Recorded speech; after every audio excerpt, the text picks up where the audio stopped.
আসসালামু আলাইকুম ভিউয়ার্স। আশা করছি আপনারা সকলেই অনেক ভালো আছেন। তো আমি মোহাম্মদ আবির হোসাইন। আজকের ১৬তম ক্লাসে আপনাদের সবাইকে স্বাগতম জানাচ্ছি। তো আজকের ক্লাসটা খুবই ইম্পর্টেন্ট হতে যাচ্ছে। আজকের ক্লাসে আমরা মাইক্রোসফট এক্সেলের দুটি অ্যাডভান্স ফাংশন শিখব। ফাংশন দুটির নাম হচ্ছে VLOOKUP এবং HLOOKUP। তো সাধারণত মাইক্রোসফট এক্সেলে আপনার একটা ডাটা সেটের মধ্য থেকে কোনো ডাটা খুঁজে বের করার জন্য আমরা VLOOKUP এবং HLOOKUP ফাংশন কিন্তু ব্যবহার করে থাকি। তো VLOOKUP এর ফুল মিনিং হচ্ছে ভার্টিক্যাল লুকআপ এবং HLOOKUP এর ফুল মিনিং হচ্ছে হরিজন্টাল লুকআপ। তো আপনি যদি আপনার ডাটা সেটের মধ্য থেকে কোনো ডাটা খুঁজে বের করতে চান, আপনাকে অবশ্যই কোনো কিছুর মাধ্যমে সেই ডাটাটা খুঁজে বের করতে হবে। যেমন এখানে আমার একটি টেবিল দেখতে পাচ্ছেন। এখানে এমপ্লয়ীদের লিস্ট রয়েছে, অর্থাৎ এমপ্লয়ীদের আইডি নাম্বার দেওয়া রয়েছে, তাদের নাম, তাদের ডিপার্টমেন্ট এবং স্যালারি দেওয়া রয়েছে।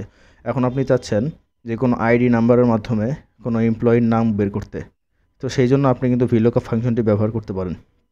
তো আমরা যদি এখানে টাইপ করে দিই VLOOKUP, এখন যদি আমি ট্যাব বাটনে প্রেস করি, দেখতে পাচ্ছেন আমার VLOOKUP এর সিনট্যাক্স কিন্তু ওপেন হয়ে গিয়েছে। এইখানে আপনারা সবসময় ফাংশন ব্যবহারের ক্ষেত্রে এই সিনট্যাক্সটার দিকে খেয়াল করবেন যে এখানে কি চাচ্ছে। এখানে প্রথমে আমাদের চাচ্ছে লুকআপ ভ্যালু। তো আমরা যার মাধ্যমে আমাদের ডাটা খুঁজে বের করতে চাচ্ছি সেটাই হচ্ছে লুকআপ ভ্যালু। আপনারা এখানে সবসময় মাথায় রাখবেন যে মাধ্যম, অর্থাৎ কার মাধ্যমে আপনি ডাটা খুঁজে বের করতে চাচ্ছেন। তো এখন আপনারা যে আইডি নাম্বারের মাধ্যমে খুঁজে বের করতে চাচ্ছেন সেই আইডি নাম্বারটা এখানে লিখে দিতে পারেন। তো আমাদের আইডি নাম্বার যেহেতু নাম্বার ভ্যালুতে রয়েছে, আমরা এটা ডিরেক্টলি লিখে দিলেই হবে। যদি আমাদের আইডি নাম্বারের ভিতরে কোনো টেক্সট ইনক্লুড থাকতো তাহলে কিন্তু আমাদের ডাবল কোটেশনের মধ্যে সেটা লিখতে হতো। যেহেতু আমাদের আইডি নাম্বারের মধ্যে কোনো টেক্সট নেই, এই জন্য আমরা এখান থেকে আইডি নাম্বার একটা দিয়ে দিই। আমরা ধরুন 1005 দিয়ে দিলাম। তো এটা হচ্ছে আমাদের লুকআপ ভ্যালু। আমরা 1005 যে আইডি নাম্বারটা রয়েছে তার নাম এখানে বের করব। এখন যদি আমি কমা দিয়ে দিই, তো এখন চাচ্ছে টেবিল অ্যারে। তো VLOOKUP ফাংশন ব্যবহারের ক্ষেত্রে আপনারা সবসময় এটা মাথায় রাখবেন যে আপনাদের যার মাধ্যমে আপনারা ডাটা খুঁজে বের করতে চাচ্ছেন, যেহেতু আমরা আইডি নাম্বারের মাধ্যমে খুঁজে বের করতে চাচ্ছি, সেই কলামটা আপনার কিন্তু যেই কলামের রেজাল্ট আপনি চাচ্ছেন তার আগে থাকতে হবে। অর্থাৎ এখানে যেহেতু আমরা আইডি নাম্বারের মাধ্যমে নাম খুঁজে বের করতে যাচ্ছি, তো এখানে আমাদের নামের আগে অবশ্যই আইডি থাকতে হবে। যদি আমাদের আইডির কলামটা নামের পরে থাকতো তাহলে কিন্তু আমাদের VLOOKUP ফাংশনটা এক্ষেত্রে কাজ করতো না। তো এটা আপনাকে সবসময় মাথায় রাখতে হবে। তো টেবিলের কাজ হচ্ছে আপনার এখন পুরো টেবিলটা সিলেক্ট করতে হবে এবং আপনার প্রথম কলামে অবশ্যই আইডি নাম্বারটা ইনক্লুড থাকতে হবে। তো আমরা আইডি নাম্বার সহ এখন পুরো টেবিলটা এইভাবে সিলেক্ট করে দিব। তো আমি টেবিল সিলেক্ট করে দিলাম, তারপর আমরা কমা দিয়ে দিব। এখন চাচ্ছে আমরা যে টেবিলটা সিলেক্ট করেছি তার মধ্যে কত নাম্বার কলামের রেজাল্ট আমরা বের করতে চাচ্ছি। তো আমরা যেহেতু চাচ্ছি নেম বের করতে, আমাদের নেম আমি যেই টেবিল অ্যারেটা সিলেক্ট করেছি তার মধ্যে 2 নাম্বার কলামে রয়েছে। আপনারা ওপর থেকে দেখতে পাচ্ছেন 1 2 3 4, অর্থাৎ আমাদের 2 নাম্বার কলামে যেহেতু নাম রয়েছে আমরা এখানে কিবোর্ড থেকে 2 দিয়ে দিব, তারপরে কমা দিয়ে দিব। এখন চাচ্ছে হচ্ছে অ্যাপ্রক্সিমেট ম্যাচ। তো আমরা যেহেতু এক্সাক্ট ম্যাচ চাচ্ছি তো আমরা এখান থেকে ফলস দিয়ে দিব। তো আমরা ফলস দিয়ে যদি ব্র্যাকেট ক্লোজ করে এন্টার প্রেস করি, দেখুন আমার এখানে 1005 নম্বরে মির্জা ফখরুল ইসলাম রয়েছে, তার নাম কিন্তু সুন্দরভাবে এখানে চলে এসেছে। এখন আমি যদি এই ফর্মুলার মধ্যে গিয়ে 2 এর পরিবর্তে 3 লিখে দেই, দেখুন আমার কিন্তু তার ডিপার্টমেন্ট চলে এসেছে। মির্জা ফখরুল ইসলাম, তার কিন্তু সাপ্লাই চেইন ডিপার্টমেন্ট, এটা কিন্তু আমাদের চলে এসেছে।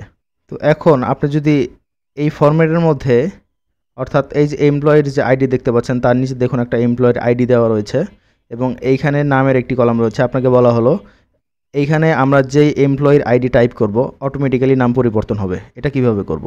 তো এটা করার জন্য আমরা এখান থেকে VLOOKUP লিখে দিব। এখন আমি ট্যাব বাটন প্রেস করে দিলাম। তো আমাদের লুকআপ ভ্যালু হচ্ছে আমরা এখন এই আইডি নাম্বারটা সিলেক্ট করে দিব। এখন আর আমরা ম্যানুয়ালি এখানে লিখব না। তো আমরা এই যে সেলটা এটা সিলেক্ট করে দিব, অর্থাৎ এই সেলের মধ্যে আমরা যাই লিখবো সেটা রেজাল্ট আমাদের এই নেমের কলামে দেখাবে। তো আমরা এখন যদি কমা দিয়ে দেই, এখন আমাদের টেবিল অ্যারে সিলেক্ট করতে হবে। আমরা আইডি নাম্বার সহ টোটাল টেবিল অ্যারেটা এইভাবে সিলেক্ট করে দিব। এখন আমি কমা দিয়ে দিব। এখন যেহেতু আমরা নাম চাচ্ছি, নাম আমাদের এই অ্যারের মধ্যে 2 নাম্বার কলামে রয়েছে, আমরা 2 দিয়ে দিব। তারপরে কমা দিয়ে আমরা 0 দিয়ে দিলেও কিন্তু এটা ফলসেরই কাজ করে। মাইক্রোসফট এক্সেলে 1 মূলত ট্রু ভ্যালু এবং 0 মূলত ফলস ভ্যালু হিসেবে কাউন্ট হয়। তো আমরা এখন ব্র্যাকেট ক্লোজ করে যদি এন্টার দিয়ে দিই, এখানে যেহেতু আমার এখানে 1001 আইডি নাম্বার রয়েছে, এখানে কিন্তু আবির হোসেন চলে এসেছে। যদি আমরা এখান থেকে পরিবর্তন করে দেই, 1004 দিয়ে দিলাম, দেখুন 1004-এ কিন্তু তানজিম আলম রয়েছে, খুব সুন্দরভাবে এখানে কিন্তু চলে আসলো। এখন আপনাকে যদি এরকম একটা ফরম্যাট দেওয়া হয় এবং বলা হয় যে আপনার এই জায়গায় আপনারা যে আইডি নাম্বারটা দিবেন এইখানে আপনাদের অটোমেটিক নাম, ডিপার্টমেন্ট এবং স্যালারি চলে আসবে। তো এটা করার জন্য আমরা কিন্তু এইখানে একটা ফর্মুলা লিখতে পারি, এইখানে একটা লিখতে পারি, এইখানে একটা লিখতে পারি। তো আমাদের ফর্মুলা কিন্তু অনেক বড় হয়ে যাবে। প্রথমে আপনাদের দেখিয়ে দেই যে আপনারা যদি এইখানে ফর্মুলা লেখেন এবং সেটা ড্র্যাগ করেন তাহলে কি সমস্যায় পড়বেন। আমরা এখান থেকে VLOOKUP লিখে দিব। এখন আমাদের লুকআপ ভ্যালু চাচ্ছে, লুকআপ ভ্যালু আমাদের এই যে 1004 এই আইডি নাম্বার। তো আমরা এখন কমা দিয়ে দিব। আমাদের টোটাল টেবিল অ্যারে হচ্ছে এই যে টেবিল অ্যারে আমরা আইডি কলাম প্রথমে রেখে আমরা আইডি নাম্বার প্রথমে রেখে টোটাল টেবিল সিলেক্ট করে নিলাম, যেহেতু আমাদের আইডি নাম্বার প্রথমেই রয়েছে। তারপর আমরা একটা কমা দিয়ে দিব। এখন চাচ্ছে কলাম ইন্ডেক্স নাম্বার, যেহেতু আমরা এখান থেকে নাম বের করব, নাম যেহেতু আমরা নামের কলামে রয়েছে, নাম যেহেতু 2 নাম্বার রয়েছে, আমরা এখান থেকে 2 দিয়ে কমা দিয়ে যদি 0 দিয়ে ব্র্যাকেট ক্লোজ করে এন্টারে প্রেস করি, এখন আমার নাম কিন্তু খুব সুন্দরভাবে চলে আসলো।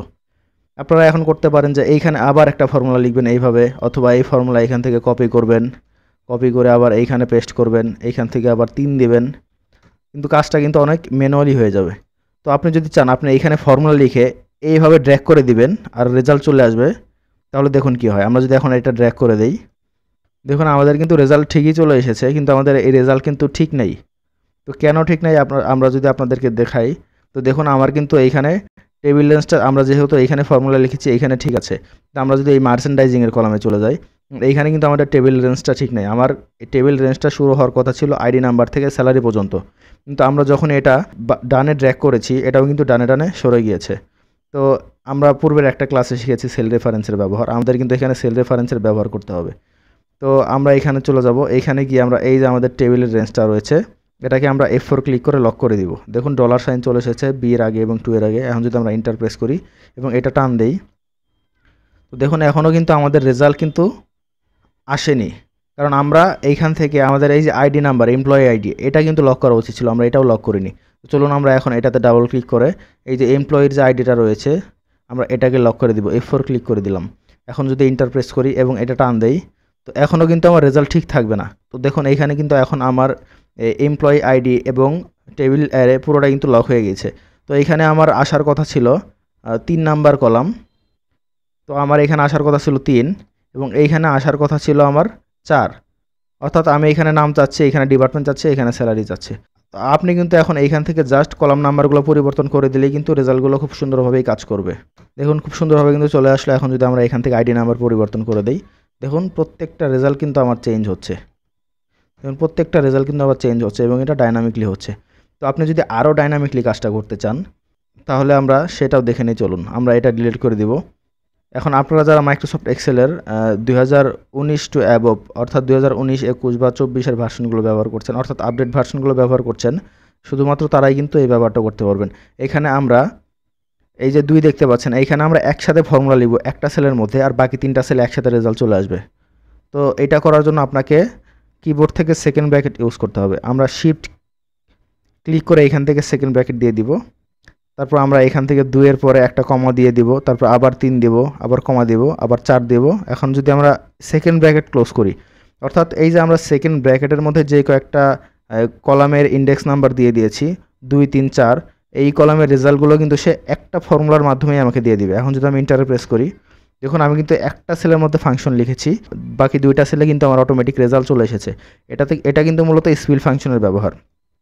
আমরা যদি এখানে এখন আইডি নাম্বার চেঞ্জ করে দেই, দেখুন আমার কিন্তু সব কিছু অটোমেটিক্যালি চেঞ্জ হচ্ছে।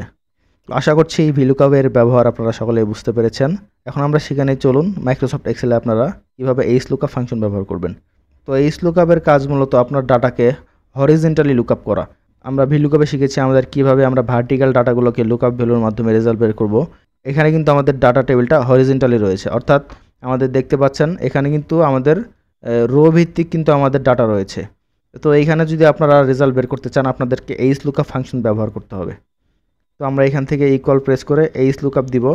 এখন যদি আমি ট্যাব বাটনে প্রেস করি, তো এখান থেকেও আপনার VLOOKUP আর HLOOKUP ফাংশনের সিনট্যাক্স মূলত একই, শুধু আপনাকে বুঝতে হবে যে VLOOKUP ফাংশন ভার্টিক্যালি কাজ করে এবং HLOOKUP ফাংশন হরিজেন্টালি কাজ করে। তো আমরা এখানে প্রথমে লুকআপ ভ্যালু দিয়ে দিব, এই যে 1001 এটা আমাদের লুকআপ ভ্যালু। এখন যদি আমি কমা দিয়ে দেই, তারপরে চাচ্ছে টেবিলারে। তো টেবিলারে হচ্ছে আমার এমপ্লয়ি আইডি থেকে শুরু করে শেষ পর্যন্ত আমরা যদি এতটুকু দিয়ে দেই, এই যে টোটালটা আমার হচ্ছে টেবিলারে। তো আমি এখন কমা দিয়ে দিলাম। এখন যাচ্ছে রো ইন্ডেক্স নাম্বার। এখন কিন্তু আপনার কলাম ইন্ডেক্স নাম্বার নেই, আমাদের কিন্তু VLOOKUP ফাংশনে কলাম ইন্ডেক্স নাম্বার ছিল, যেহেতু আমাদের সেটা কলাম ভিত্তিক ছিল ডাটাগুলো, কিন্তু এইখানে আমাদের রো ভিত্তিক হওয়ার কারণে আমাদের রো ইন্ডেক্স নাম্বার দিতে হবে। অর্থাৎ আমাদের নাম আমরা যেই টেবিলটা সিলেক্ট করেছি তার মধ্যে কত নাম্বার রোতে রয়েছে। আমরা দেখতে পাচ্ছি এখান থেকে আমাদের সিলেক্ট করা টেবিলের মধ্যে প্রথম রোতে রয়েছে আমাদের আইডি নাম্বার এবং দ্বিতীয় রোতে রয়েছে আমাদের নাম। যেহেতু 2 নাম্বার রোতে আমাদের নাম রয়েছে, আমরা এখান থেকে 2 দিয়ে আমরা আবার কমা দিয়ে 0 দিয়ে দিব। এখন যদি ব্র্যাকেট ক্লোজ করে এন্টারে প্রেস করি, দেখুন 1001-এ কিন্তু আবির হোসেন রয়েছে, সুন্দরভাবে চলে আসলো। এখন যদি আমরা এখান থেকে 1005 করে দেই, দেখুন আমার কিন্তু এখানে মির্জা ফখরুল দেখাচ্ছে। তো আপনি যদি এইখান থেকে ডিপার্টমেন্ট নিয়ে আসতে চান বা স্যালারি নিয়ে আসতে চান, আপনি কিন্তু সেটাও করতে পারবেন। আমি যদি এইখান থেকে 2 এর পরিবর্তে 3 করে দেই, দেখুন আমার কিন্তু ডিপার্টমেন্ট চলে আসবে।